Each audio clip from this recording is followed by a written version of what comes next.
আসসালামু আলাইকুম দর্শক, খুবই দুঃখজনক একটি ঘটনা। ঈদ যাত্রী একজনের ব্যাগটি নদীতে পড়ে গিয়েছে। আর সদরঘাট লঞ্চ টার্মিনালের পল্টনে কিন্তু হাজার হাজার যাত্রী রয়েছে। আর দেখতে পাচ্ছেন এই যে যাত্রীর ঈদের মার্কেট সহ ব্যাগটি কিন্তু নদীতে পড়ে রয়েছে। দেখতে পাচ্ছেন এই যে একজন ব্যাগে থেকে দড়ি বের করলো যাত্রীর ব্যাগটি উঠানোর জন্য।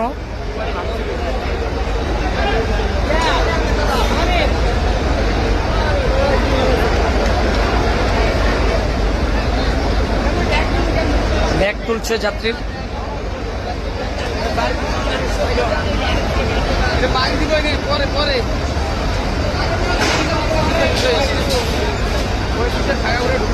যে ব্যাগটি তুলছে তার মাথায় প্রচন্ড বুদ্ধি, দড়ি কোথা থেকে আসলো বুঝতে পারছি না। আর ব্যাগটিও কিন্তু বেঁধে দিয়েছে।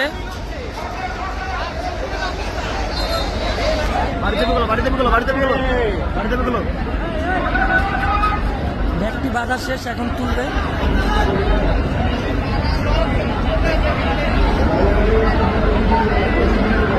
খুবই সুন্দরভাবে তুলছে ব্যাগটি।